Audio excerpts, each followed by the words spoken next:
this country. We're dealing with other things today. Far too many young couples find it hard to own their own homes on the things that matter to people. It's irresponsible and it's wrong, and they should... We have to make sure that we focus jobs and living standards and the National Health Service and schools. People worry about disrespect on the street. I've always believed... The British people...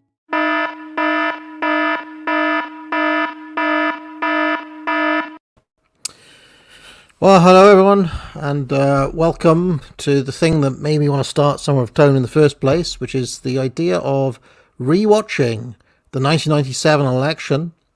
And I'm gonna, I'm gonna have my, ability to pause it and so on, but I'm gonna try to not pause it as much as I usually do on these things. Otherwise, we'll never get through it. I've only set myself the challenge of watching the first hour tonight, but let's see how it goes. If things go well, we may even watch the second hour, see how we feel. Shall we?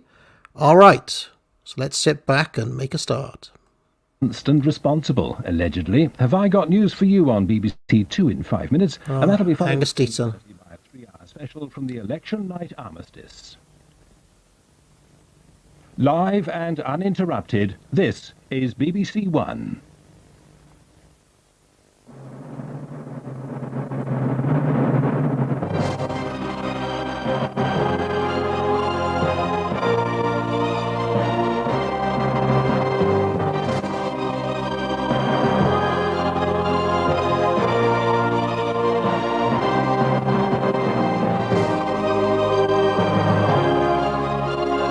There he is. I should have said, by the way, to people coming in, welcome. I do sell courses, of course. Do buy the Trivium. I won't give the whole spiel again. Join the channel. Subscribe to the Substack. Most importantly of all, let's have a little watch of the 1997 election.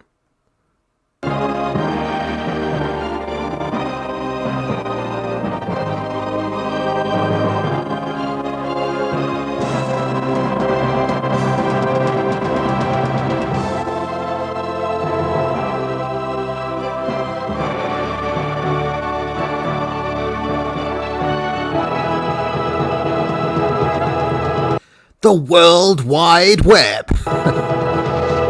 Information superhighway. Good evening. For weeks we've watched the politicians slugging it out together. Tonight at last we hear the voters' verdict as they tell us who's won. If the opinion polls through this campaign are borne out tonight, we're likely to see one of the biggest political upsets since the Tories were swept out of office in 1945. It is at any rate going to be a very, very exciting political night. We are already at all the places that matter. The count at Sedgefield for Tony Blair, his Labour club, with the Tories in Huntingdon, with the Liberal Democrats in Yeovil. We'll be following the party leaders, we'll be at the party headquarters, we'll be at the key marginal seats where the battles are being fought and people are discovering whether they've lost or won.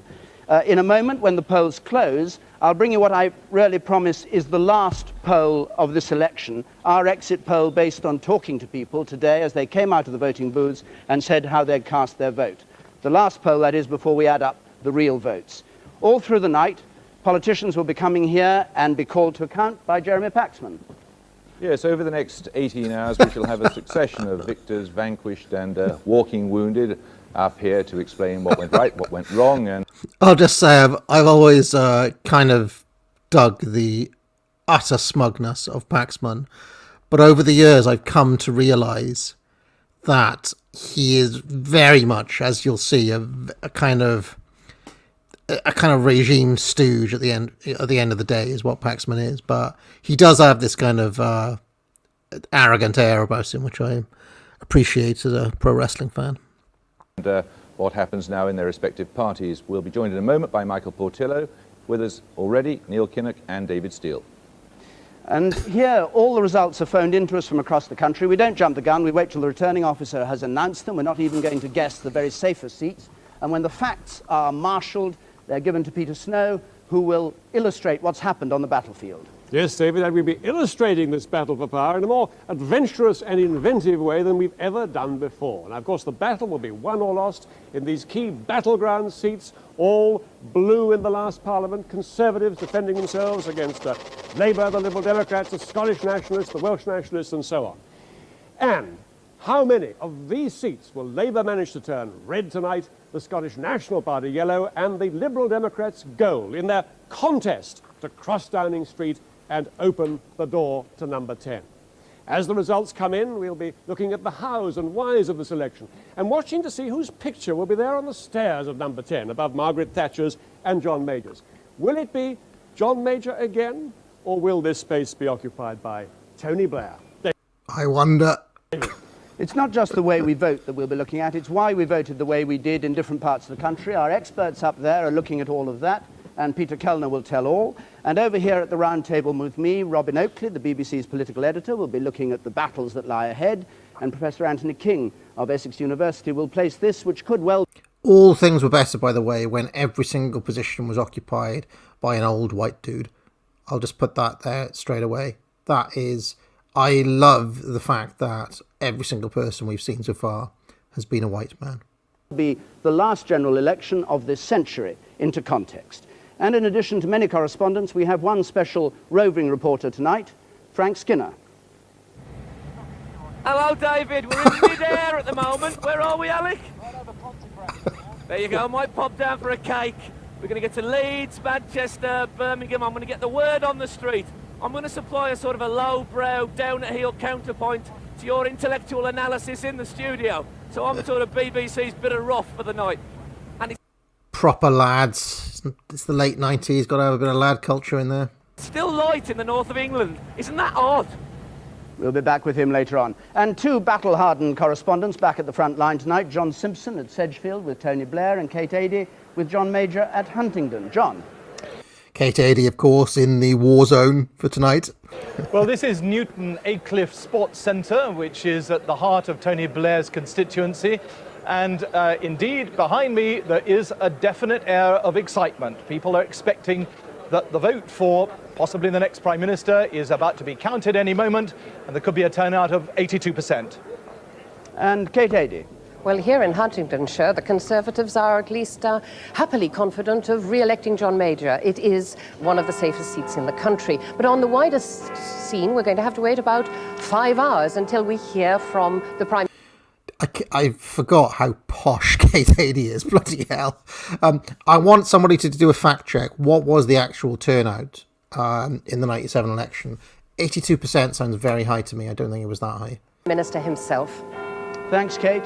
And as Big Ben strikes 10, the polls close, we can give you the results of our exit poll. We've spoken to 14,000 people in 200 constituencies tonight, and we hope they've been telling us the truth. There it is, 10 o'clock. We say Tony Blair is to be Prime Minister and a landslide is likely.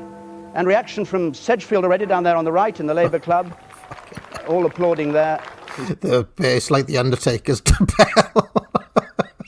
It's like the Undertaker's music comes in. Dong. Conservative Party headquarters, rather more sombre scenes. So here are the details. Tony Blair to be Prime Minister, and this is why. Labour, 47%. The Conservatives, 29%, according to our exit poll. That would be the worst result, not just this century, but if you care to go back that far, to the Tory vote after the Great Reform Act in 1932, when they were led by the Duke of Wellington. The Liberal Democrats on 18%, pretty much what they did at the last election, others on 6%. We're joined by John Prescott. Well, Mr. Prescott, it looks as though you've done it this time. Well, we'll have to wait and see. They look very wonderful results, but that's just an exit poll. We set out to win in those 90 seats. That was our strategy area, and if we win there, we'll be very, very satisfied. You don't look like a man who's been having bad news all day, Mr. Prescott. No, I mean, the polls have been remarkable. People have been queuing. We've heard these stories all around the country. Clearly, there's going to be a high turnout, but nevertheless, we have to wait and see what happens. If we can win those 90 seats that we set ourselves out to do 2 years ago, we'll be more than happy with that. OK, Mr. Prescott, if you could stay with us a second, we're just going to hear the full details of our exit poll from Peter Snow. Well, I mean, David, John Prescott is, of course, absolutely right. This is just an exit poll, but my goodness, it has to be terribly wrong for the Tories to win this election. 47% the Labour share of the vote if our exit poll is anywhere near right, the best since 1966. 29% the Conservatives, as you said. We've never had anything like that since 1832, when the Duke of Wellington led his party to defeat them. In 18% for the Liberal Democrats and 6% for the others. Also, And I don't think that Blair's win was that big in terms of the total popular vote. Somebody would have to double check that. Those figures don't seem right for the popular vote. He certainly won a lot of seats, but I don't think it was that thumping. Incidentally, an 18% lead by Labour over the Conservatives, bigger even than the record lead that Clement Attlee had over Winston Churchill in 1945. Now, the changes that would represent on the last general election, here they go. Labour up 12% on last time, the Tories down 14%, no change for the Liberal Democrats, and 1% up the others. You'd expect that. Lots of other people contesting this time like a referendum party. Now, let's bring down our swingometer and see what all that means. Here it comes. Now, these are all the vulnerable red Labour MPs vulnerable to a Tory swing. Needn't worry about them, I don't think. These are the blue Conservative MPs vulnerable to each point of swing to Labour. What would happen if there were no swing at all? There'd be a Conservative majority, we estimate, on the new boundaries of something like 27. Now, these are the blue Conservative MPs who turn to red seats for Labour for a swing of 4.5%, something like 55 of them would go red, and that would be Mr. Blair back with a bare majority. But the swing our exit poll is suggesting, just watch this. On it goes. Look at those blue seats turning red. They go on and on and on, more than 100 of them, until you get to 13%. Now, that swing, if it was precisely accurate, uniform all over the country, would see Labour in with a majority of very nearly 200. But just take the band of error. Don't forget, these exit polls can be 2% out in either direction. They can be even more than that if they're very wrong. But if they're 2% out of the margin of error, then at the bottom end of our swing, it's 11% to Labour. But look, Labour with a majority of more than 100 with an 11% swing. If the swing was at the top end of our band of error, at 15%, then Labour would be in with a majority of over 200. It'd be something quite unique for the Labour Party, and a record, certainly, since 1945. There we are then, a 13% swing, and it's even worse than that for the Tories if our exit poll's anywhere near right, because we're getting messages from the detail of the poll that there's a lot of tactical voting going on, that the Liberal Democrats may do better than the national swing of the seats they're chasing, and also the Tories are doing badly in their own seats, David. Thanks very much, Peter. Look, the ballot boxes... And it I mean, spoilers, everyone, but the actual totals were 418 seats Blair, 165 for Major. So the actual majority for Tone was absolutely fucking stonking. Majority of 253 seats. I mean, yeah, let's carry on. Already arriving at Sunderland South, being rushed in. Sunderland South making a point always of trying to be the first to declare, and actually a very useful seat because it'll give us the first indication of whether this landslide we're talking about is actually going to happen in reality. 57 minutes is the all-time record from the close of poll to getting a result in. That would mean 3 minutes before 11 o'clock. We'll see whether Sunderland beats that. But we're joined now by Dr. Brian Mawhinney, the chairman of the Conservative Party, the man who led this campaign. Dr. Mawhinney, it's not a very good exit poll for you. It does look as though you've lost. Well, the country has made its decision, David. We have a new government. We simply have to wait to determine the government that is, which choice the British people have made. Are you saying that you accept that Labour has won? No, I'm saying that when the polls closed, all of those votes in ballot boxes up and down the country constitute a new parliament. They constitute a new government. That may be a government led by John Major, or it may be a government led by Tony Blair. All the speculation, in a sense, is over. We will find the result fairly soon. I'm a patient man. But are you saying you think there's a chance Mr. Major has won? Surely your own polls... Yeah, that's right, by the way. The Blair's actual majority was 179 seats because all of the other parties, of course, it's not just the Tories, Lib Dems and et cetera, et cetera, et cetera. So that is right from Base Future. Tonight are telling you that's not possible, aren't they?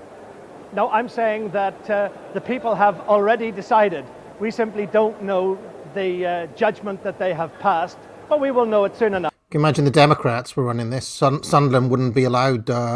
You don't get people like running. You don't get Shaniquas running in Pennsylvania, do you? You get weird 5 a.m. delays in American democracy. So true democracy there in Sunderland. And I'm happy to wait until that judgment has become clear. So you're satisfied with the way you fought the campaign and with the outcome? You're asking me to speculate on the result. as I've said, I think we should now wait until all of those ballot papers are counted. We will know. You've got a feel for the Tories on this night. They're just like, oh, yeah, okay, we're fucked. We just can't say it yet. Soon enough who is going to be governing this country for the next 5 years. Looking back on the campaign, Dr. Mawhinney, were you happy with the way it went all the way through? Are there things you'd like to have done differently? Now, if you'll forgive me, David, I don't think that this is the moment to start reflecting on the campaign. We have just put our case. We've just put our case to the people, as have the other political parties. And in a democracy, the people will decide. We will all accept that judgment, and we will move forward. There'll be time enough to reflect on the last 6 weeks and months in due course. Tonight, we're now waiting patiently to learn what decision the British people have come to. Well, Dr. Mawhinney, I hope we can talk to you later on in the evening when it's all a bit clearer. You're looking remarkably cheerful for a man who's heard our exit poll, so perhaps you know something that we don't, but we shall discover that. Thank you very much. And John Prescott, could we just go back to this result that we're forecasting, a landslide on a scale not seen, and the Tories down to the kind of vote they had at the first part of the 19th century. If that were all true, how would you feel? It must be remarkable for you after years battling away in the wilderness. Well, after losing 4 times, to win will be sufficient. Make no mistake about that. We set that target for 90 seats. We saw that the campaign was going very, very well for us, and we thought that we could win that. Now, beyond that, we have to wait and see what the poll is. But to win is important, and it looks as if we're going to win in very good fashion indeed. And all the doubts you had about the campaign from time to time as it went along and the changes in the Labour Party, has that all been worthwhile, or do you think actually you could have done this without making all the changes you have? No, this is a remarkable testament, I think, to the courage and vision of Tony Blair, and I think that will come out more and more. But I was very satisfied with the campaign. I think they worked excellently in all parts. Millbank, Walworth Road, in our regions, the members of Parliament themselves. It was a tremendous organisational effort. We had the message right, we had the organisation right, and we had the best leader, and that's the themes we use constantly through the elections, and that's coming out.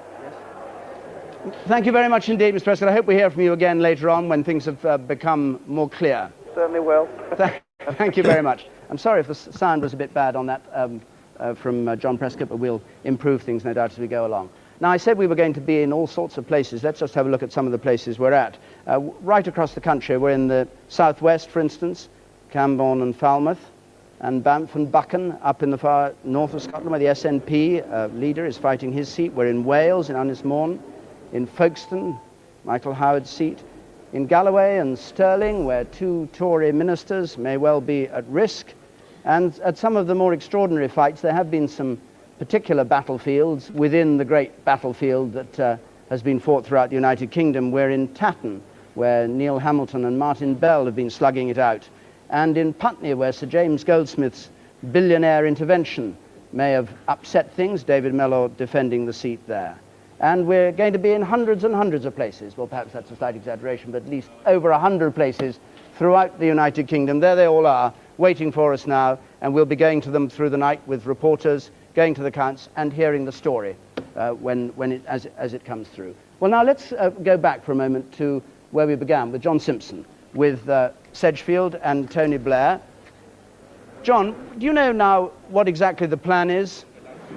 Well, exactly. It's probably a bit of an exaggeration, I should think, even at this stage. It looks as though Tony Blair will be here in maybe a couple of hours' time, maybe less than that, but perhaps 10:45, something like that. And the actual result won't come in for some time. That is actually the house, Mirabella House in Trimdon Village, where Tony Blair is at the moment. I imagine he's probably watching this programme. And it's a rather attractive little place, as indeed is Trimdon Labour Club, which you're looking at the moment. And Trimdon Labour Club is a place which a moment or two ago... Do you think any of these people had any idea what was in store over the next 10, 20 years? Do you think any single one of them had an idea of what would happen to this country? Extremely excited. Now they look as though they're settling in for a good evening's entertainment, perhaps, knowing the result or guessing that the result is going to be the kind of one that they want. And John, what is Tony Blair's actual plan tonight? What are his movements? I mean, if he is going to become the next Prime Minister, where will we first see him? Where will he be going? This is something to watch out for throughout this night, by the way. Blair's kind of media management of this, 'cause obviously everybody was watching this. Some people have been watching ITV, but most people watch BBC for election night. And the way that Blair, throughout this 1997 election coverage, is almost like a rock star. It's like Elvis is in the build. Where is Tony Blair? You know, is he going to make an appearance? And there is this aura around the way Blair is managed here that is just simply not there in the way that Major is covered doing this. And that, I don't think that's just because they won. I also think it was part of the kind of brand strategy that New Labour had under Campbell and Mandelson, who were kind of running the show. Is he going to London tonight? What's his plan? Yes, what he'll do, he'll come here first of all, obviously, for his own result. I imagine he'll talk to us once or twice, and then after the result, he'll fly down to London, and he'll... Yeah, exactly. Tony Blair is in the building. That's exactly what it is, yeah. He'll be going, in fact, to the centre of London to a party and no doubt a big celebration. This is the party at the Festival Hall that they may be holding, or we've been told they'll be holding. Indeed. OK, John, thanks so much. Kate Adie with the Prime Minister at Huntingdon. Now, what's the plan there? Well, as far as we know, we'll first catch sight of the Prime Minister, as he still is, around about 3:30 this morning. At the moment, he's at home in his house in Great Stookley. Quiet little village, just a few miles up the road from here in St Ives. And Kate Adie really feels like a creature from a different century now, doesn't she? She's almost like kind of, you know, hello, I'm Kate Adie from the 19th century or something. It's kind of it's bizarre. That didn't occur to me watching this live back in 1997, but she really feels like someone from a different age watching it back now. It's kind of interesting. There's not much idea of what is going on. He's with his family and some of his campaign supporters, and he'll probably remain in the house, and I don't think we'll get a sight of him until he turns up at the count here at St Ives. As I said, that's about 5 hours' time. Have they given any indication, if it is the sort of landslide defeat that we're talking about, whether he'll concede at that stage or whether he's going to wait until much later on? I think it's thought to be unlikely. I think whatever is going to happen, and from his character and from the way that things are conducted, it will be a dignified facing up to whatever has happened. And that's unlikely to involve just the constituency here. He's probably going to go straight back to London, whatever the result, and whatever has to be said will be said on a national basis. So I think that that's where we'll hear any major decision that will take place in the early hours of this morning. OK, Kate, thanks very much. Jane Corbyn is spending the night down in Yeovil at Paddy Ashdown's headquarters. Jane, it looks as though, according to our exit poll, it could be quite a good result. Is that Mr. Ashdown behind you? As we speak, we're expecting Paddy Ashdown to come out at any moment. He's here at Vane Cottage in Yeovil, and no responses yet. He's had a quiet dinner with some friends and is obviously biding his time at the moment, but obviously some indication that his vote has held up. And as I say, we're expecting him to come out. We hope to see him here in a minute. Huge amount of Paddy Pants Down action in the chat, I can see. Boxes have started to arrive at his count, we understand, down at the social club, the Western Social Club in Yeovil. Look, they're beginning work already down there, and a busy night in store for them. Because it could be, later we'll obviously be going on down to the Liberal Club here. It could be quite a good night for the Liberals, couldn't it? I mean, if they've got the same vote as last time round and they've done better in the West Country and maybe benefited from people trying to get the Tories out in places, Mr. Ashdown could be in with double the number of seats or so that he had last time. Yes, obviously their strategy has been to target their best hoped seats, around 15, particularly in the southwest, and they must be hoping that that strategy has been successful. There is some indication that it has, and indeed that their vote has held up nationally. OK, Jane, thanks very much. We'll be back with you. Let's join Jeremy Paxman. Jeremy. Michael Portillo, are you going to miss the ministerial limo? As Brian Mulwiney said, I think we'll wait for the real results. On the basis of these exit polls, you aren't in with a prayer. You're going down to the worst defeat in 150 years. I still think it's reasonable that we should wait for the real results rather than speculate upon the theory. We're going to have a theory and we're going to have a fact tonight. So why don't we wait for the fact? What do you think was the biggest mistake in the campaign? I thought the biggest mistake was Tony Blair telling fibs about pensions. What was your own biggest mistake in the party? I think the thing that the party needs to reflect upon is that it has done itself no good by showing its divisions. That's what I think we need to reflect upon.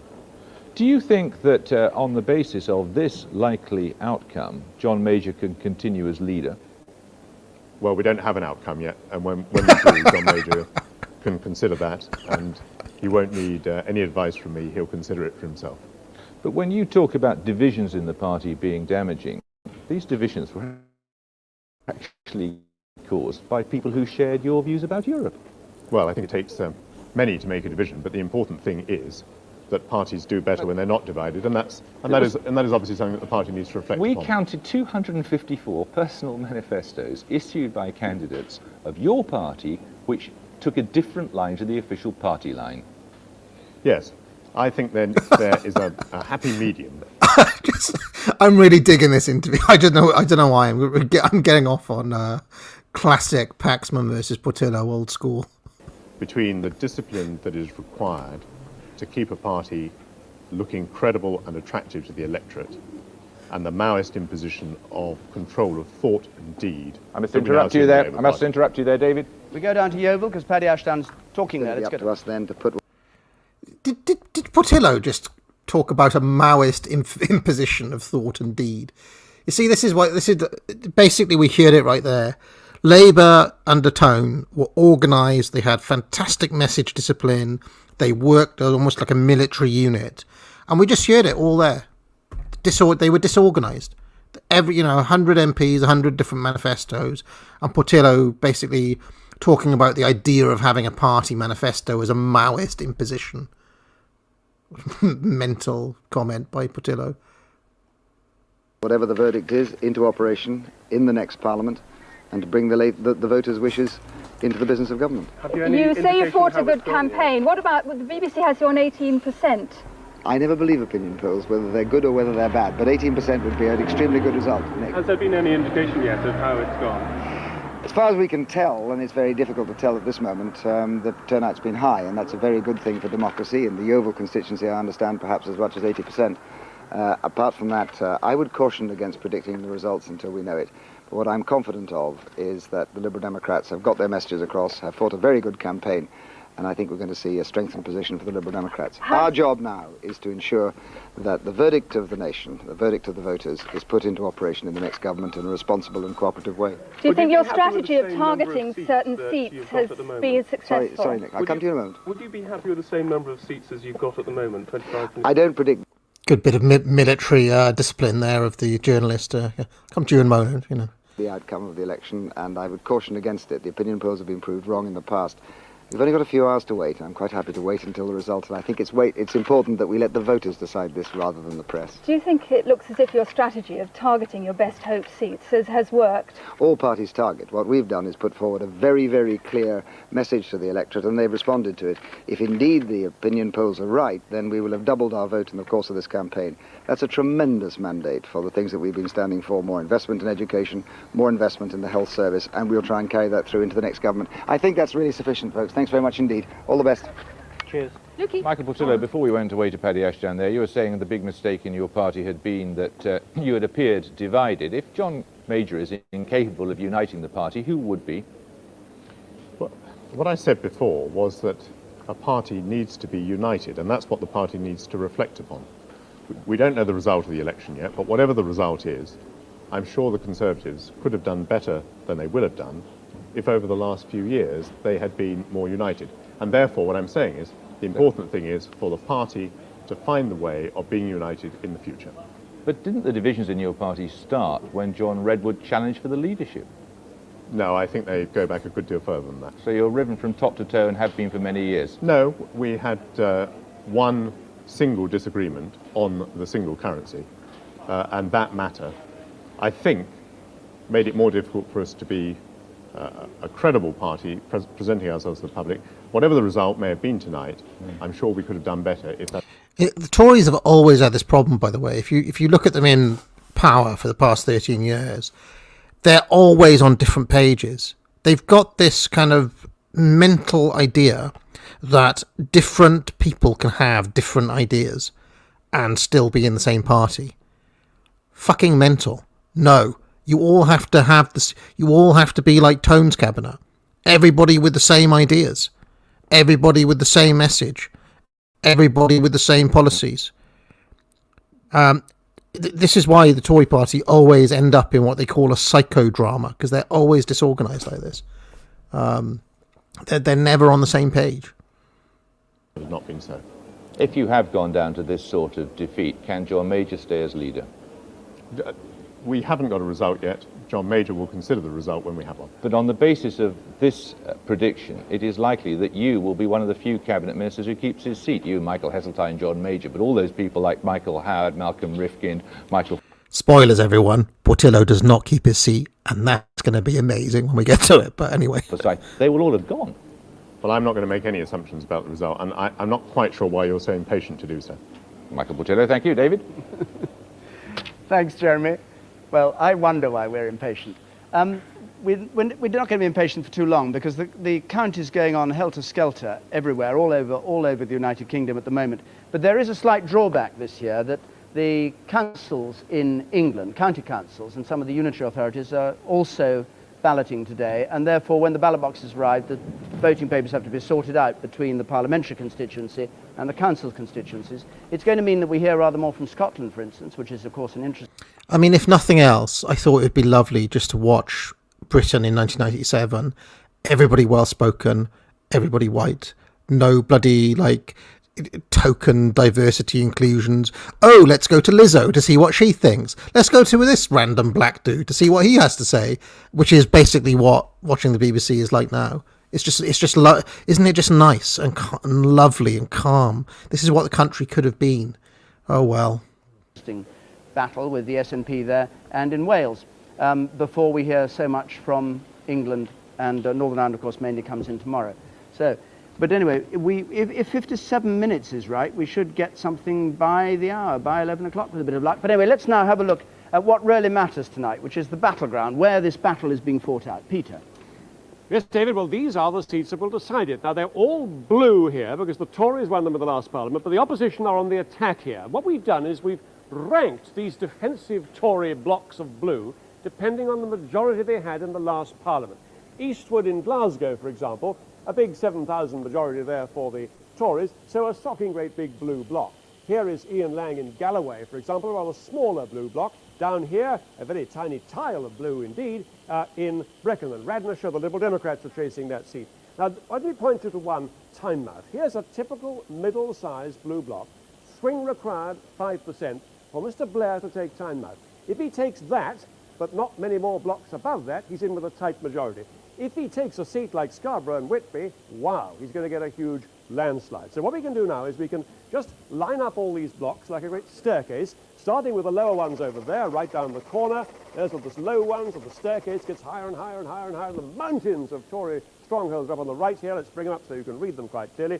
And we've ranked them then by order of vulnerability to the opposition from the Tories. The most vulnerable of all, the Vale of Glamorgan, 19 votes only, separated Walter Sweeney from his Labour challenger in 1992. Stirling, Michael Forsyth's seat, the Scottish Secretary, only a couple of hundred votes separating him. He's about the seventh most vulnerable. Basically, Tone curb stomp all of these curb stomp. Until you get to Galloway, number 46. That is Ian Lang's seat, the President of the Board of Trade. He's vulnerable to the Scottish National Party. Up the second column, up the third column here, until you get to Edinburgh Penton's 74, the 74th most vulnerable Conservative seat of the opposition. That is Malcolm Rifkin's seat, the Foreign Secretary. Here now, number 57, just before Edinburgh Penton's, is the target for Mr. Blair. He has to fill that first column and the whole of the second column with red Labour gains. If he gets through that goalpost, 57 net gains, smashed them all, overall majority, all of them. A very basic one of just one.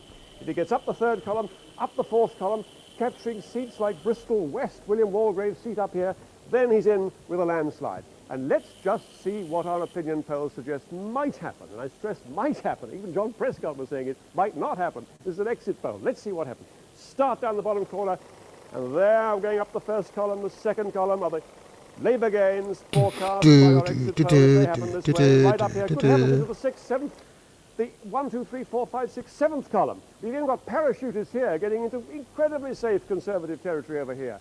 So if anything like this happens, it's a huge landslide. And notice one other very important thing, that the Liberal Democrats look as if they're going to be picking off one or two of their target seats as well, and the Scottish National Party as well, David. Thanks very much. Well, now the news from Sunderland South is that they expect to get their result through at 10 to 11. That would beat all records, and that's only half an hour away, and that first result will give us the first indication of whether our exit poll is correct. But what Peter had on the screen there would mean that large numbers of people disappeared from sight for a period, the cabinet ministers. Sally Magnuson, for instance, is in Stirling, where Michael Forsyth might well be in trouble. Sally, what's your impression? The feeling tonight is, as it's been right throughout the campaign, that it's going to be very, very close. There seems to have been a fairly high turnout in the rural areas, which is good for Michael Forsyth, because that's where the Conservatives had hoped to harvest many of their votes.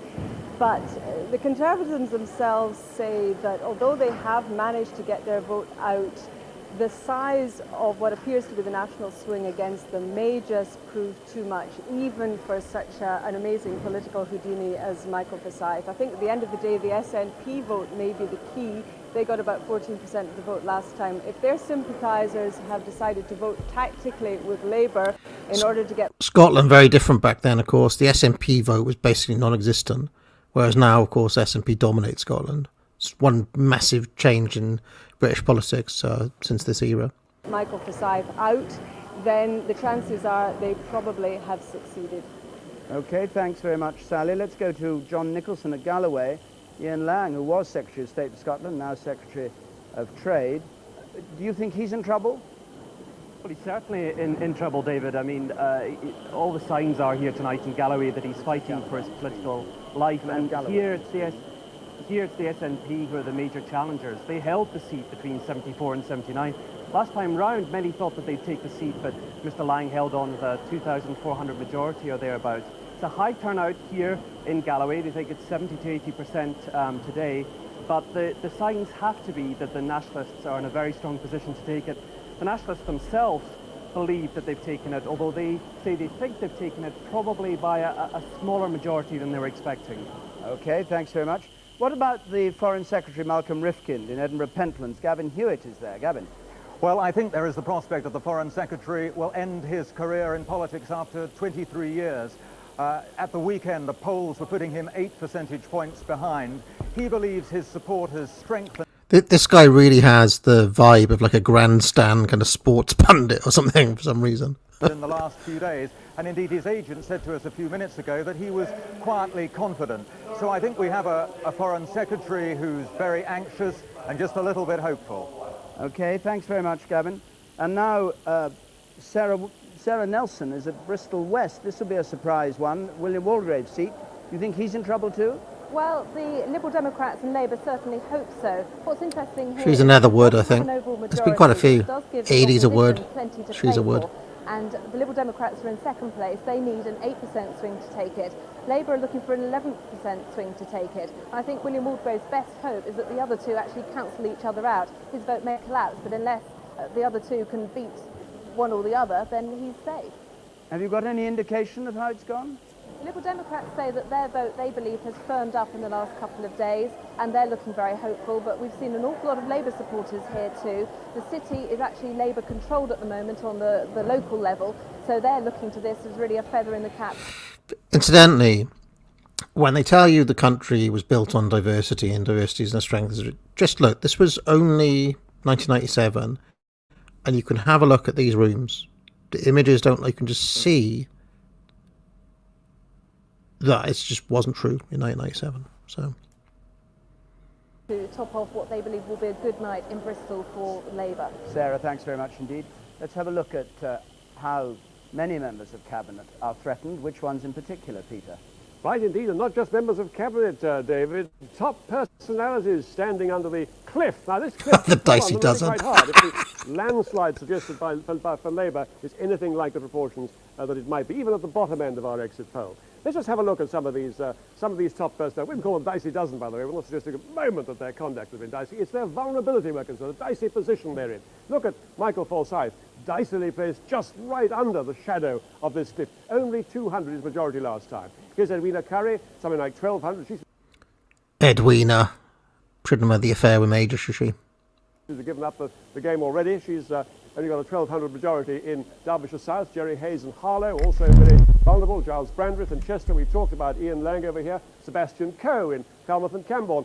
Under challenge from the Liberal Democrats and from the Labour Party. There's Tony Marlow, the arch Eurosceptic in Northampton North. Malcolm Rifkin, we heard about in Edinburgh Pentlands, 4,000 majority, 5% swing would do for him. Here is Nick Budgeon in Wolverhampton South West. He would go down to something like a 6% swing. David Mellor. I actually met David Mellor once when I was working at the race courses. There was a day of Arab racing. And I remember that we had to put white kid gloves on.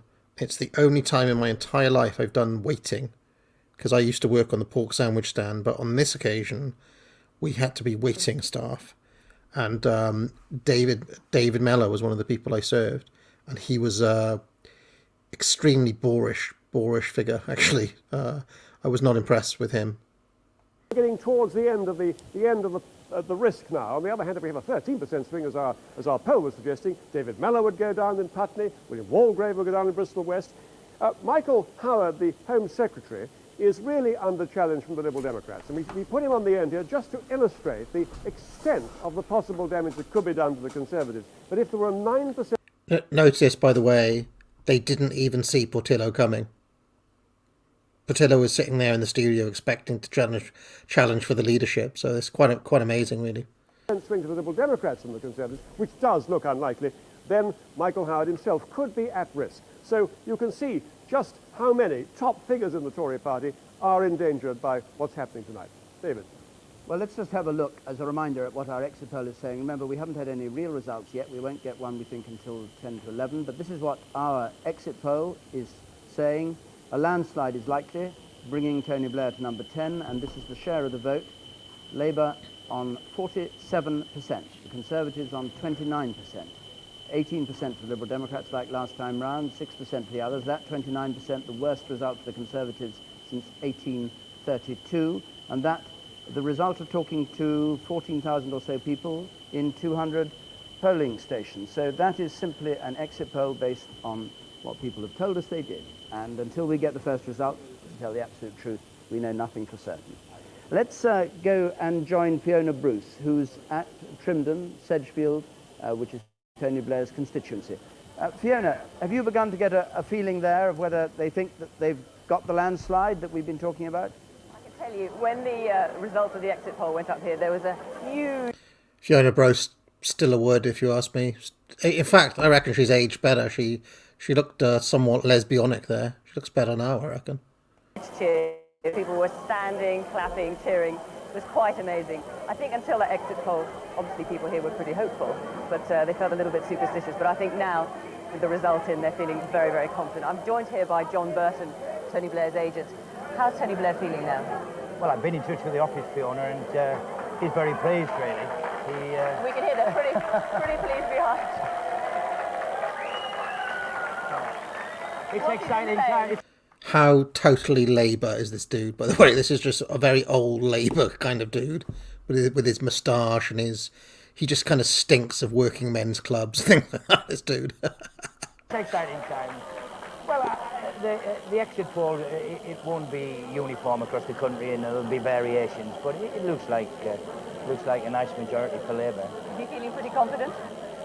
Well, I don't know whether we still dare say that, are we? But I'm sure that he feels that he'll form the next government. It must be a very different feeling now the polls come out. He must be beginning to relax. Well, what does that mean, Tony Blair's agent? Agent for what? Bucks or what's he his agent for? I don't know whether you do relax in a situation like this. He's been very relaxed through the. I think through the last few days of the campaign, and I think that's made a difference to the voters actually. And so he looked the same. He was the same cheery self. With Tony, what you see, you get. So when I met him earlier on tonight, that is probably the least accurate thing I have ever heard. With Tony, what you see is what you get. No, a less truthful statement has never been uttered on television, I would say. Smile was still there, and he was quietly confident then, I think. Well, we'll see what he's got to say. Tony Blair's coming down here to make a speech about 1:30, so we'll see what he's got to say. That's the scene here in Sedgefield. Thanks, Fiona. John Burton is the man who actually got Tony Blair that constituency at Sedgefield way back in '83 when Labour lost, and he came in at the very last minute and got on to the list of candidates and managed to scrape in, and that's where his political career began. So John Burton is...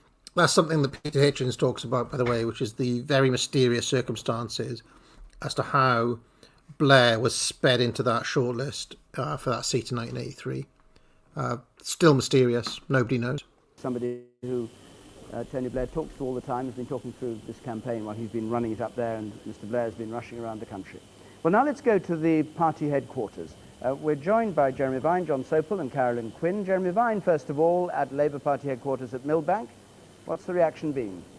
Well, just a few Labour figures have been drifting around and watching actually the screen just next to me here where the BBC's programme is on. My and God. are just astonished.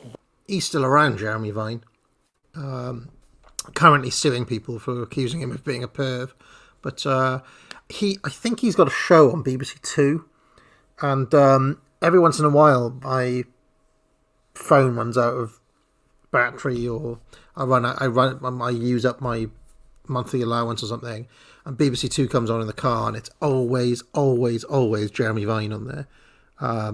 He was claiming, in fact, today that he just kind of, this guy was on saying about like whether kids should follow their dreams or not, and he said, "Oh, Jeremy, I'm sure you were helped in your career," and things like that. And Vine was just like, "Oh, I kind of just stumbled into it, just kind of stumbled into it," and that was his answer, which is a bit often what these sorts of people say. By what we are predicting may happen later on tonight. One said, and last time I was on the winning... Somebody mentioned he's Tim Vine's brother. He was bigging up his brother as well and saying, "Oh, my brother's made millions of people laugh, and you know that's good," and so on and so forth. But he was very, he kind of no-sold the caller's point about being helped in his career, which I thought was interesting. Side was when we won the election in 1974. And I think they're beginning, David, to unpick the campaign and wonder exactly where it went so very right for them. And particularly looking at what the Conservatives did. They feel the Conservatives campaign never really got it together. They never really got onto the economy, which they felt would be the Conservatives' best subject. They went on to Europe, which was a bad subject for them. On, for example, the Conservatives' attack on Labour's policy on... Now, I obviously can't do wood the other way around because I'm not gay, contrary to many rumours that fly around. But I do think Jeremy Vine looked better in 1997 than he does now. Fiona Bruce, the other way. Fiona Bruce looks better now than she did in 1997. Vine, I reckon, was better back then. Privatisation, which was one moment in the campaign when the skids did momentarily go under Labour. They said they had 2 good days campaigning against us as in Labour, and then John Major went to the Grand National and stopped talking about it. So they feel the Conservatives campaign was almost a complete shambles, and theirs ran almost to plan. So this is the headquarters, of course, where the whole thing was formulated. 2 floors above me in what's called the War Room, there was a thing called the spin table, where all these spin doctors would gather around and talk about what clearly has been a very successful campaign. Thanks, Jeremy. And John Sopel, who was with John Major right through the campaign. What's the reaction? Been they keeping as tight-lipped as Dr. Mawhinney was? Well, I think they're dishevelled, distressed and somewhat shell-shocked by what they've heard. I spoke to one of the senior figures in the party who asked what the exit poll figures were, and you could see the colour drain from his face. I think they can't quite believe it. Every day we've been out on the road with John Major, people, John Major from him downwards have been coming up to us and saying, listen, the polls are wrong. It's much closer than that. The response we're getting on the doorstep is absolutely fantastic. Cope, denial, delusional. I mean, one thing to think about with this election is that this was literally like a modern, slick, professional kind of military outfit in Blair's team against somebody using like outmoded military tactics from 50 years ago. That was the major Blair election in a nutshell. It was like, you know, like early World War One, say, where you have like people going out there with swords and shit like that. You know, that's basically the campaign that Major waged. Just completely completely outgunned on every single front, in terms of the campaign itself versus the Campbell Mandelson machine that they were up against. Just fucking hopeless. Better than 1992. You're left with two possible options. One is that the people have been lying to the canvassers, or the canvassers have been lying to the politicians about what is really happening in the country. Because clearly it is a disaster that is facing the Conservative Party tonight if, and it's a big if, the exit poll is correct. I mean, can you imagine the level of denialism to be sitting in there thinking, oh yeah, the pollsters are lying. The pollsters are I mean, these guys are out of their tree. Correct. Thanks very much. And Carolyn Quinn, you've been with Paddy Ashdown right through. What's the reaction of the Liberal Democrat headquarters? Well, David, if there was a collective noun for excited Liberal Democrats, I think it would have to be applied here tonight. We've got a group of Quinn is not a wood, I'm afraid.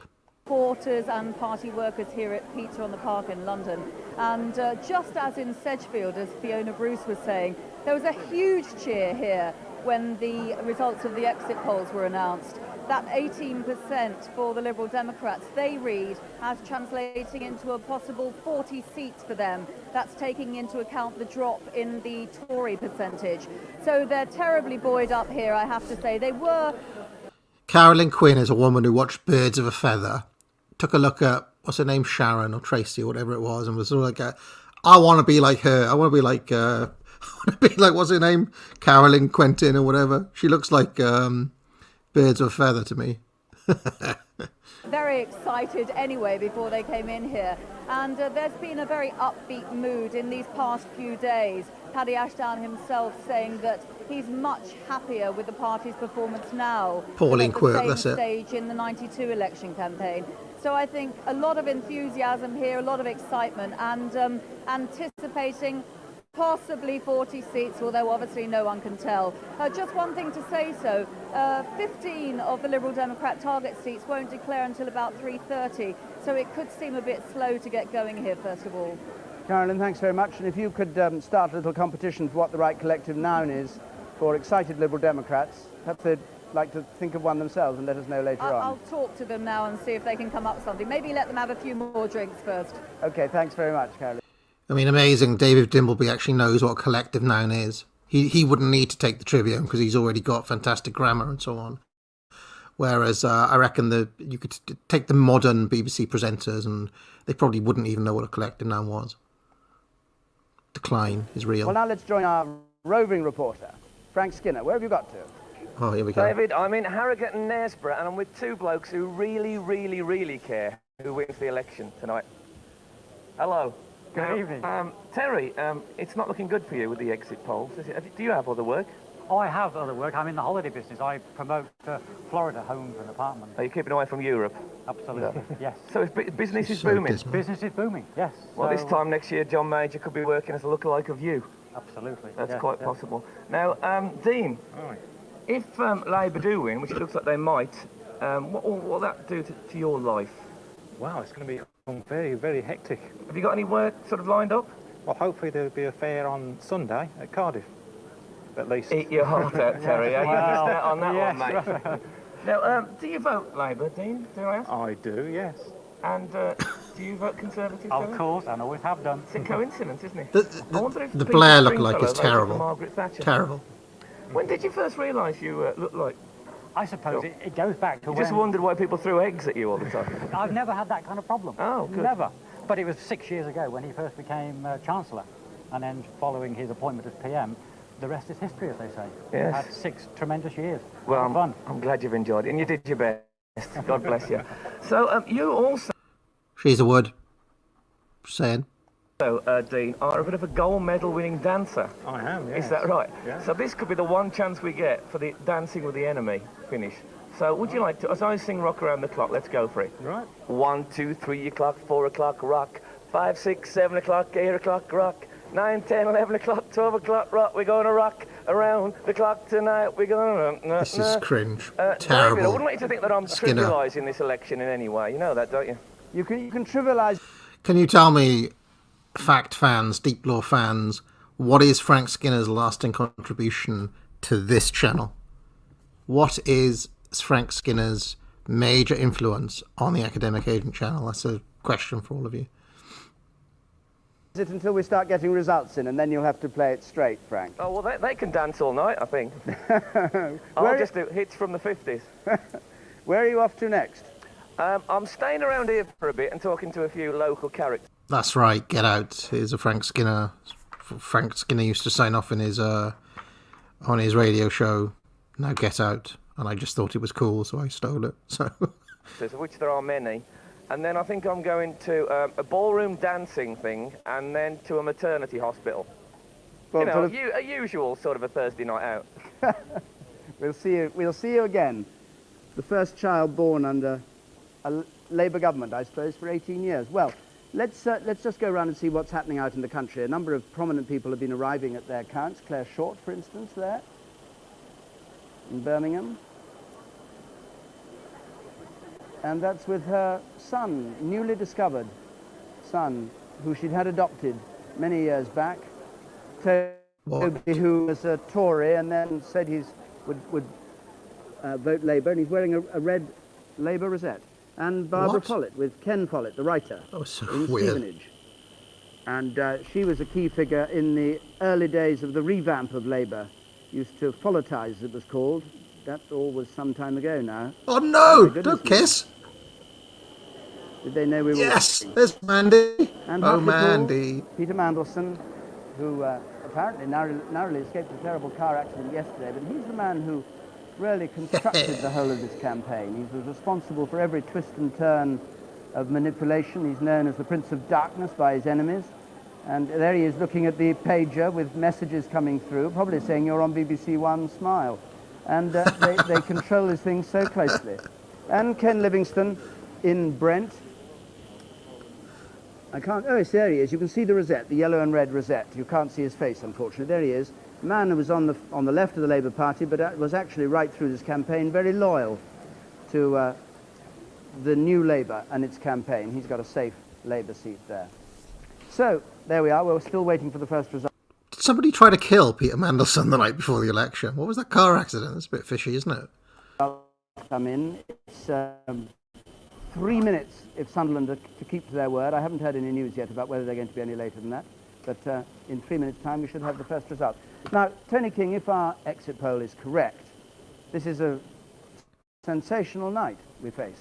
Oh, absolutely. Landslide is much too weak a word. This is Well, what stronger word than and landslide do you have? I offer you the following metaphor. It's an asteroid hitting the planet and destroying practically all life on Earth.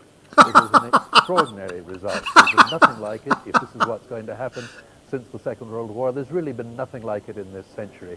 Most notably, the total collapse, it would appear, of the Conservative vote. Labour is doing very well, but the Conservatives are doing horrendous.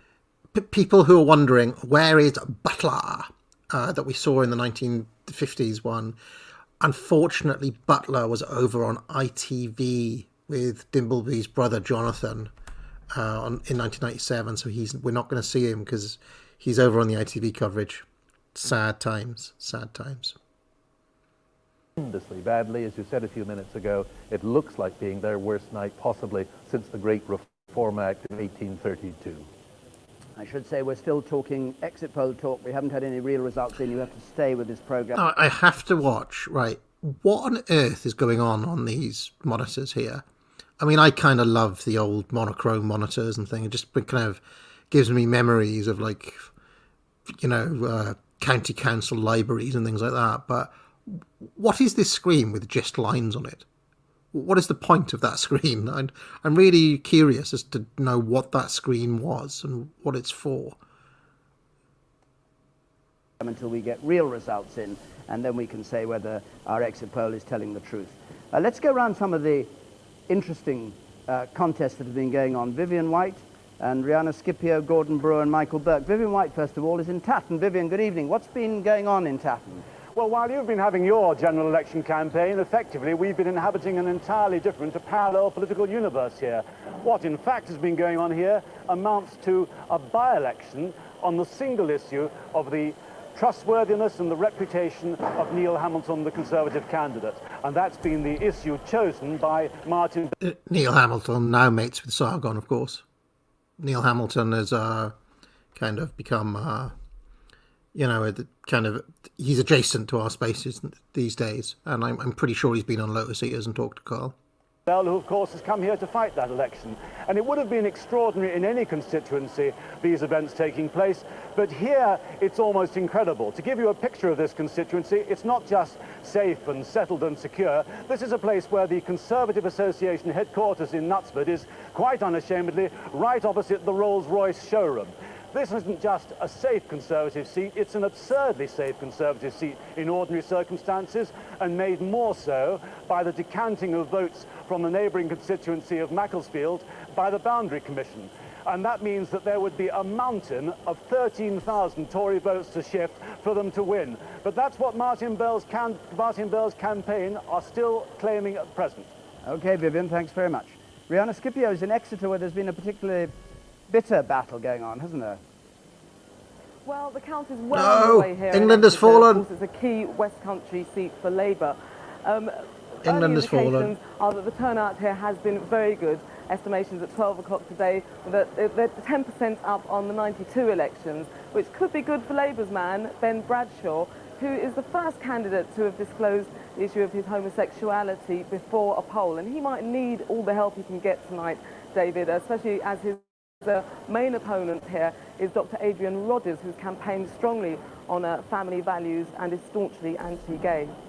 Thanks very much. And Gordon Brewer. Did you hear that? Based. In Reigate. Gordon. Well, the interesting thing here, David, is that Sir George Gardner, who, if you remember, was deselected as the Tory candidate, is standing for the referendum party. Now, his people here are claiming to be doing very well. They're not claiming they're going to win the seat, and that could open up a very interesting situation, because rather in line with your exit poll, the talk here is that Labour could do quite well, and that the most Tory seat one can imagine. In fact, the Tory candidate got into trouble at the beginning of the campaign for saying the Tories could put up a donkey here and it would still win. It might not be as easy as that. There's just the outside possibility this could turn into a three-way marginal. That's the situation here in Reigate. And Michael Burke's in Putney. Michael. Well, the papers were calling this the most hotly contested seat in Britain. Most of the attention, of course, on David Mellor, who's defending a majority of 7,500. A swing of nearly 8% would unseat him, and if the exit poll is anything like right, it would leave him a lot of time to spend on his outside interests. Certainly his officials here are looking rather worried. But the wild card is Sir James Goldsmith, who's reportedly spent £20 million on the referendum party, but has chosen here to stand himself. No idea yet of how many votes he's going to get. Goldsmith is a very interesting character in British political history, I would suggest. Very interesting character. Kind of, almost a kind of proto-Farage in a way. But, yeah, we might look at him on a future stream one day. He's just an interesting guy. Or whether it'll split the Tory vote or the anti-Tory vote. Two other points that are quite interesting. All three of the leading candidates are millionaires. Sir James Goldsmith, obviously. David Mellor, because of his football punditry, newspaper columnist, and those outside interests of his. But also the Labour candidate actually was one of the co-founders of Topshop and a director of the Burton Group. All three millionaires. And the other interesting point is that very little has been made about the more colourful episodes in David Mellor's past. Both the Labour candidate and Sir James Goldsmith are on their third marriage. Glass houses, not picking up any stones. And did you hear the curious story that Goldsmith went campaigning and every door they knocked on, the person who came to the door was naked? Apparently so. It was weekend in Putney. And that's how they do it here, apparently. It's not how it was when I lived there. Peter. I know Putney pretty well, and it wasn't like that when I knew it as well. My wife used to live in Putney, so I know it quite well. Well, now, just to make sure that you're ready for it, when the Sunderland South, if that is the first result, swing comes in, we will be able to see just what that would mean, although Sunderland South, of course, is a very safe Labour seat, not a typical one that Labour have to win. Here are the blue Conservative MPs that will go down to a swing to Labour, and here are the red Labour MPs that will go down to a swing to the Tories. What happens is, as the pendulum moves along there, you can see that the red MPs all come up there. Something like 100 would go down for a 10% swing to Labour, and if there were, of course, a swing to the Conservatives, then these red Labour MPs would turn blue for Conservatives, and Mr Major would be back with a shocking great landslide majority. Now, for each point of swing, there is, of course, a different outcome in the House of Commons, and so we can turn our swingometer up this way and show you that for no change at all, there'd be a Conservative majority. We Zerius in the chat just said Michael Burke appears on GB News now. Does he? That seems mental. Why on earth does he do that? He's not right wing, is he, Michael Burke? Really wouldn't have thought so. Made of 27 on the new boundaries. Now, just inside the point of swing here that reaches 0.8 to Labour, 14 of these seats would go red. Mr Major would lose his majority. And, for example, Michael Forsyth up there in Stirling will be one of the most immediate casualties.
All right, I don't know what happened there. Oh bloody hell! I'm gonna have to get it back up again. It does that occasionally. Bloody internet. Bloody internet. Can you guys hear me now? Okay. Responsible, allegedly. Let's get back to it. Where are we? We're around here, weren't we? Around here. Let's watch a result come in. Now, Tony King, while we're watching these pictures, what kind of swing should we be looking out for in this safe Labour seat, if it's to confirm the kind of landslide we've been talking about? Well, we'll listen to the returning officer, and if Chris Mullen is reported as having got round about 34,000 votes, then that means that Labour is in for a huge win tonight, and that our exit poll is broadly right. We listen to the returning officer, wait for the Chris Mullen figure. He's the sitting Labour Member of Parliament. His vote last time was under 30,000. It may go up to a very much higher figure, and if it does, then it does look as though Labour is going to make it. And those ballot boxes there's Chris Mullen waiting for his results to come through. He's been the MP here since 1987. Now, do you think that it's a fair indication for the country as a whole as a safe seat for Labour? Because there is a feeling that in safe Labour seat people may not swing quite so much back to Labour from the other parties. The vote, after all, for the Conservatives was only 30% last time, and Liberal Democrats... This video is taken from David Boothroyd, if you're wondering. It is taken from David Boothroyd, one of my favourite channels on YouTube. On 10% or so. I mean, how could it be that there would be a switch to Labour? Well, the finding from our exit poll does indeed suggest that the Labour Party is going to do better in Tory-held seats than in Labour seats. But against that, the exit poll is suggesting a high turnout in Labour seats.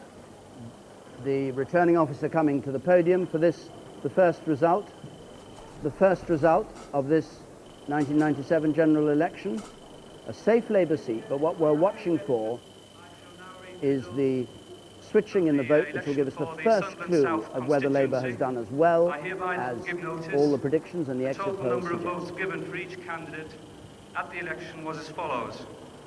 John Anthony Lennox, Liberal Democrat, 4,606.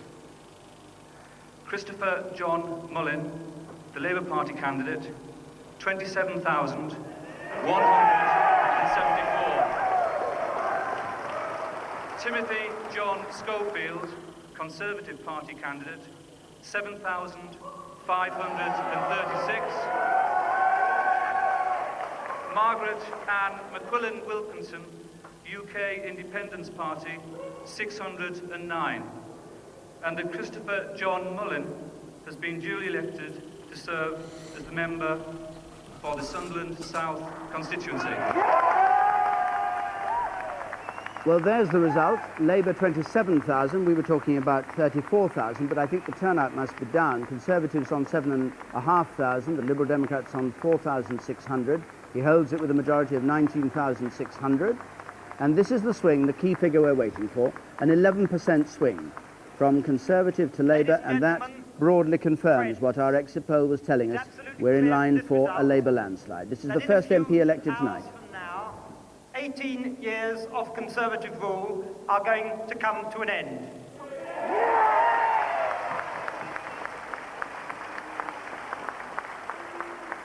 And I am proud that the people of Sunderland, who during those 18 years have suffered more than most, are leading the way. Tonight marks the beginning of a new era, a return to one-nation politics. From now on, Britain will be governed in the interests of all its citizens and not just in the interests of the fortunate.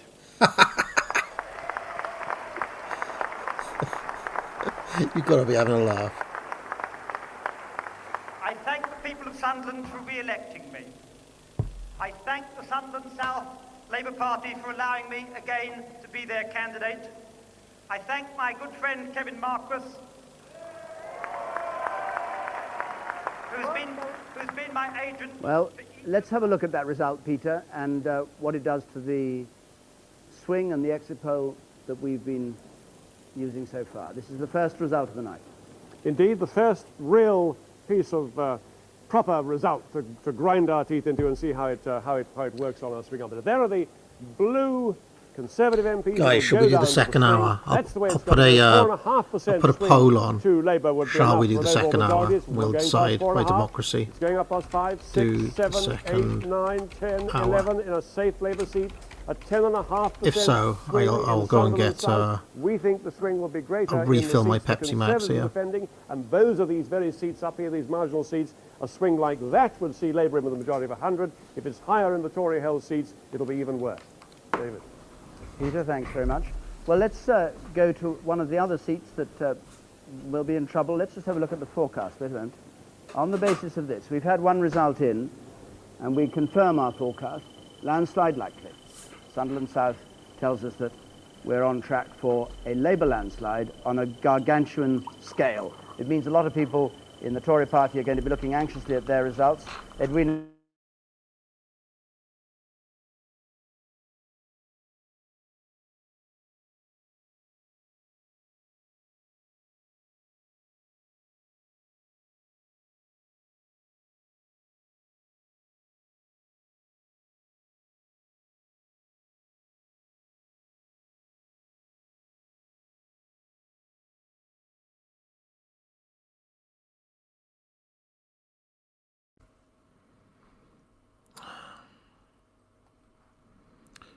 Bloody hell, can you hear me? Results of our exit poll. We've spoken to 14,000 people in 200 constituencies tonight and bring us the truth.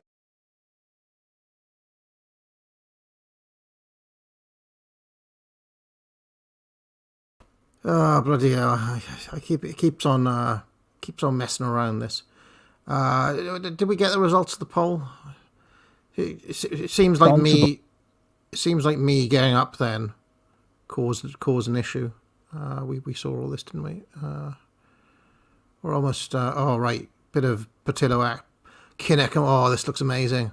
Right, we're gonna get a bit more action now. Let's have a look. How it works on our swing up. There are the blue Conservative MPs that'll go down to the swing. That's the way it's got to go. 4.5% swing to Labour would be enough for an overall majority. So we're going past 4.5. It's going up past 5, 6, 7, 8, 9, 10, 11 in a safe Labour seat. A 10.5% swing in Sunderland South. We think the swing will be greater in the seats the Conservatives are defending, and those are these very seats up here, these marginal seats. A swing like that would see Labour in with a majority of 100. If it's higher in the Tory-held seats, it'll be even worse. David. Peter, thanks very much. Well, let's go to one of the other seats that will be in trouble. Let's just have a look at the forecast. Wait a minute. On the basis of this, we've had one result in, and we confirm our forecast. Landslide likely. Sunderland South tells us that we're on track for a Labour landslide on a gargantuan scale. It means a lot of people in the Tory party are going to be looking anxiously at their results. Edwina Currie said it would be a miracle if she held on to Derbyshire South, and Martin Bashir is with her there. Martin.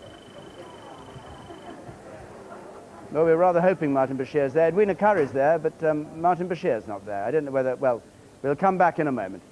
Jeremy. Neil Kinnock, you'd have died for forecasts like this and results like that, wouldn't you? It would have been very nice. Rub it in, Jeremy. Rub it in, Jeremy. I tell you what, there's a moment later on when Kinnock is having to stand there and sing "Things Can Only Get Better" as everybody waits for Tone to come out, and it's just the most. I mean, God knows what he must have been thinking, but anyway. Especially as I recall, Sunderland came in first last time, and indelibly on my memory, the swing was 2.4% last time. The swing in Chris's seat on this occasion of 11% is sensational, and if the swing is more modest in safe Labour seats than it is in the seats that Labour needs to take, then we really are in for a spectacular evening, and I'll begin to believe the exit polls, even though my calculation would be slightly more modest than they show. What would it be? I think a 10% swing rather than the 13% shown in just the 10% swing. Yeah, okay. just the 10%. Yeah, all right. 10% for number 10. That'll do nicely. Michael Portillo, are you ready to drink hemlock yet? Definitely not. One result doesn't make the general election result. In any case, I will just comment on each result as they come in. It's not for me to make any statement about the overall position. Michael Heseltine says you need to analyse where you went wrong.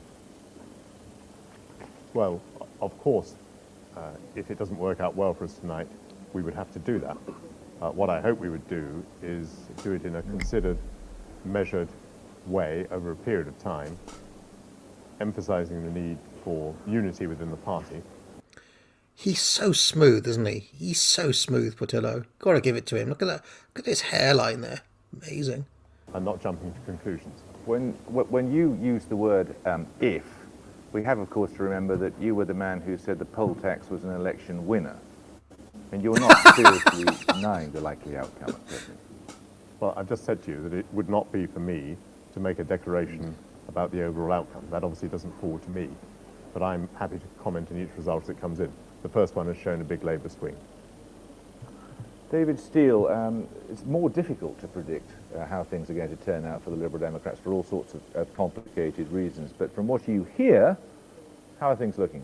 Well, I think they're looking very well. I mean, we started this campaign. Can I just say that when Spitting Image was on, David Steele had a big long nose, and he was always like a really little puppet with a big long nose, and I loved that when I was a kid in the 80s. And David Steele was my favourite politician, based purely on the long nose they gave him in that. So, but listening to him speak there, he sounds a lot like a Spitting Image puppet as well. So, at around 10%. We've got 18%. That means tremendous credit to Paddy Ashdown and the whole election team. It's been a superb, positive campaign, very professional. But I remind you, we got 18% last time. We only got 20 seats. And in 1983, when Roy Jenkins and I were fighting on the Alliance, we got 26% and we only got 23 seats. So I'm not counting any chickens until they're hatched. But in terms of the influence you could actually exercise, a Labour landslide is about the worst possible outcome for you, isn't it? Because they don't need you. They don't need us, that's true, but if this exit poll is right, and there's a big Labour majority, but a parliamentary party of 30 to 40, if that's what some people are forecasting now, is a tremendous difference from simply a dozen or the 15, 18 that I had when I was leader. Thank you all very much. David? Thanks, Jeremy. Let's find out from Scotland what's going on there. There's, of course, a different race in Scotland because the Scottish National Party are fighting hard there, and the Tories look as though they're going to be back like they were in Gladstone's Midlothian campaign on these figures. But Jane Frankie is there. Jane? Oh, thank you, David. Yes, up here in Scotland, as well as the 3 cabinet ministers you've talked about already, there are other fascinating battles going on. How well, for example, can the Scottish National Party do? They're aiming high. Up in Banff, SNP leader Alex Salmond is confident, and not only of his own seat. He's put on a charity bet with a bookmaker that the Nationalists will win 7 or more seats. Now, their main battle is to try and break through the rock-solid Labour support in the Central Belt, and they've particularly targeted Glasgow Govan, hoping to capitalise on bitter infighting in the local Labour Party. Well, I'll be keeping you up to date on the story in Scotland throughout the night. She's definitely not a Wood, by the way, at all.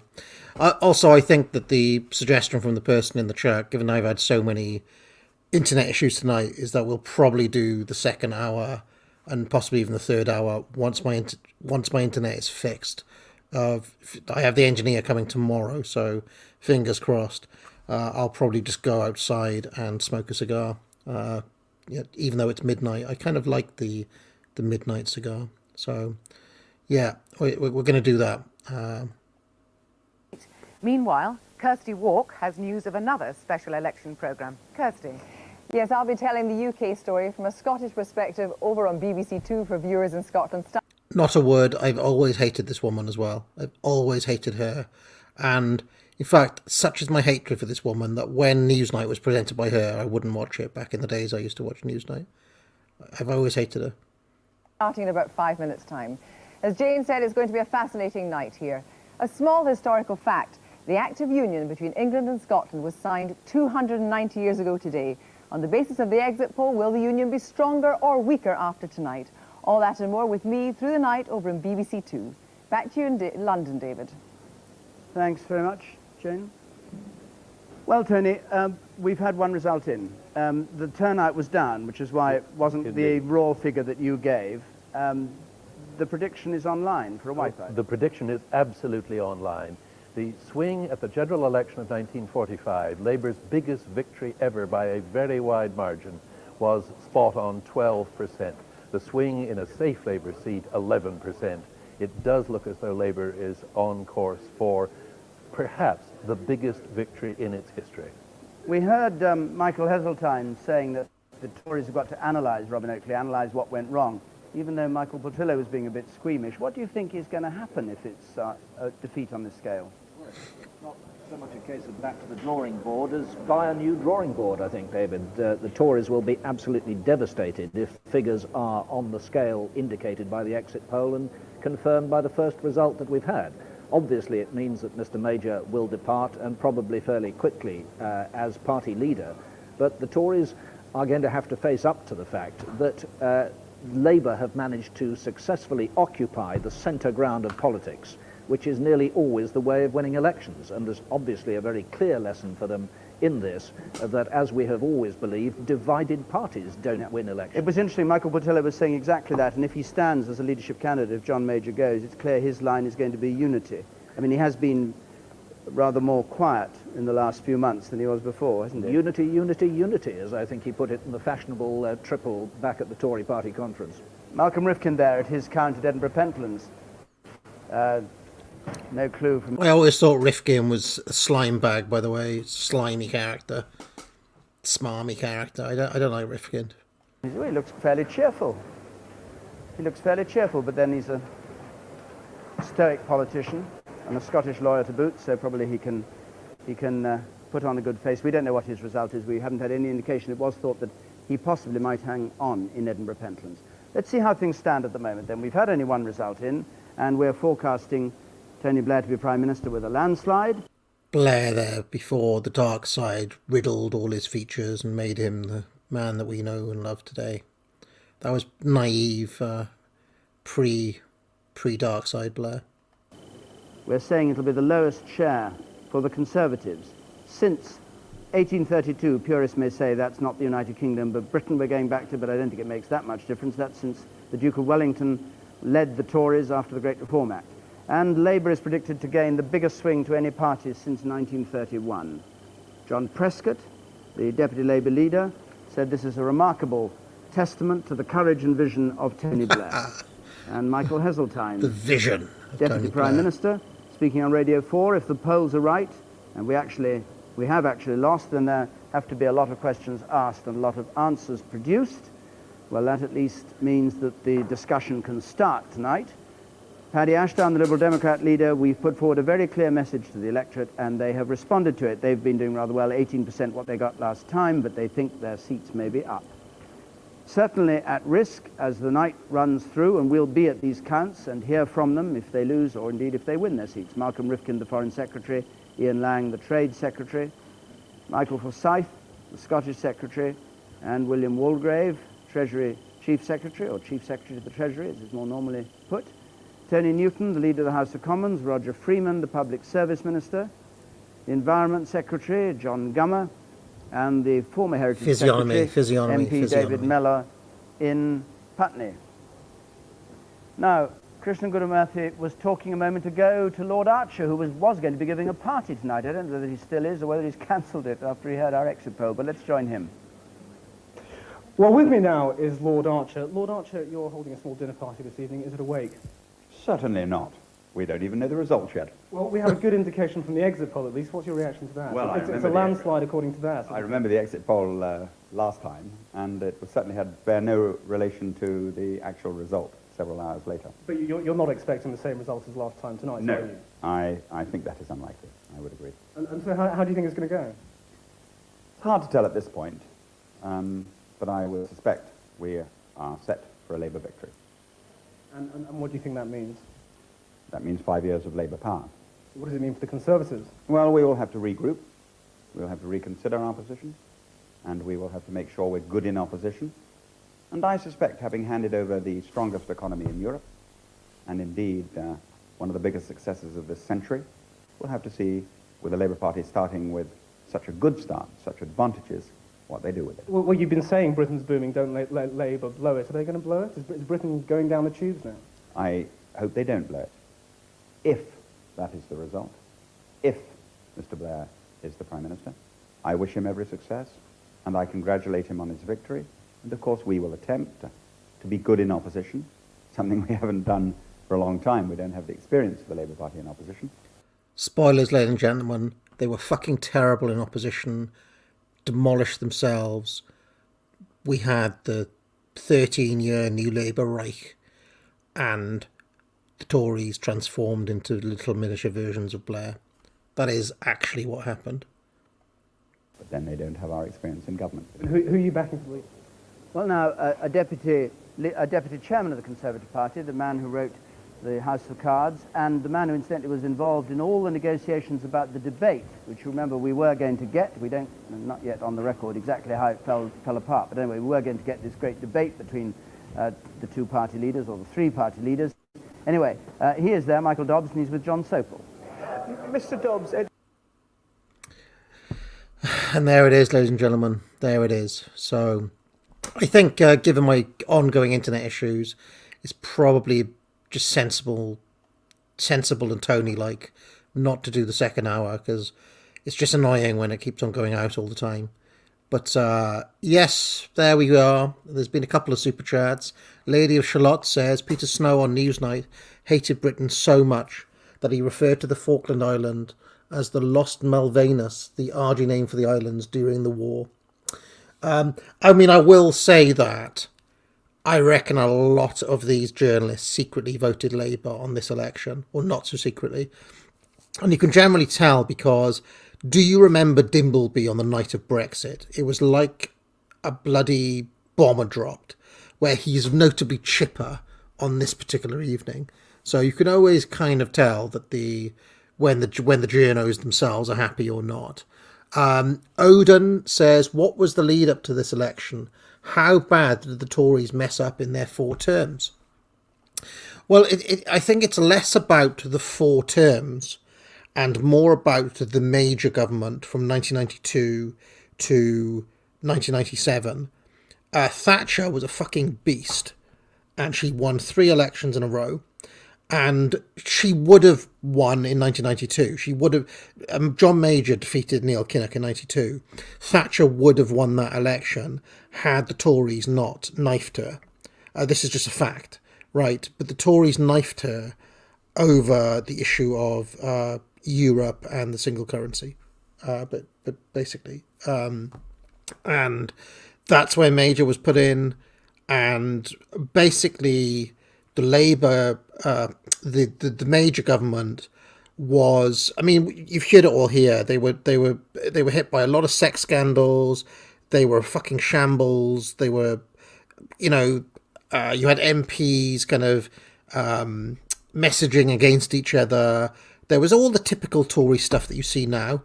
Like all the, Boris versus Sunak, and it was all that bullshit at the end of this Tory government as well. In fact, the current Tories resemble major year Tories quite a bit at the moment. Really quite reminiscent. History is repeating itself because that's what the Tories always do. They end up imploding because they just don't have any ideas, basically. And they did in the one strong leader that they did have, who was Thatcher. What they should have done is at one point, I think Portillo, there was talk of Portillo challenging Major. Do you remember? You have to put up or shut up. And if you have a look, Portillo gave an absolutely storming speech in about 1994, 1995. I remember it pretty well. And basically, they should have gone with Portillo. And if it was Blair versus Portillo, this may have been a very different election, but it wasn't. It basically wasn't, and the Tories were shambles, as we've seen. So it wasn't the third. It wasn't the 4 terms. It was really just the major years that did in the Tories. So anyway, that is other people may have other opinions, but pretty much, I reckon, mainstream opinion, what I just said, and what actually happened as well. All right, thank you very much, ladies and gentlemen. I'll be back tomorrow night for Unpopular Opinions. Do buy the Trivium and all my other courses. Join the channel. Subscribe to my Substack. I'm about to go outside and have a cracking cigar. I'm going to have a look in the... I've got 3 different humidors now, and I have to select. I will make my selection, and then I'll be outside, and let us play out. Goodbye. If I can find it. Where is he? Yes. The Right Honourable Tony Blair, former Prime Minister of the UK, founder of the Tony Blair Institute for Global Change. We're delighted to have Tony Blair. We haven't forgotten who you are. Traveling across the seas to help save all the other countries. But the day you left, our country fell to its knees. So I say, Tony Blair, T-Man, B-L-A-I-R, you're in our hearts. I know you had to go, it doesn't stop it hurting. So I say, Tony Blair, with your gentle face, your heart of gold and strength of gods. Day you left this place, the country went to the dogs. But I know you're only one man in the world that needs fixing. If I could, I'd gather all your friends together, we'd all pitch in. And when the world was filled gather round, the people in their millions, and we praise the crown to the new King Tony Blair. God save our gracious Tony.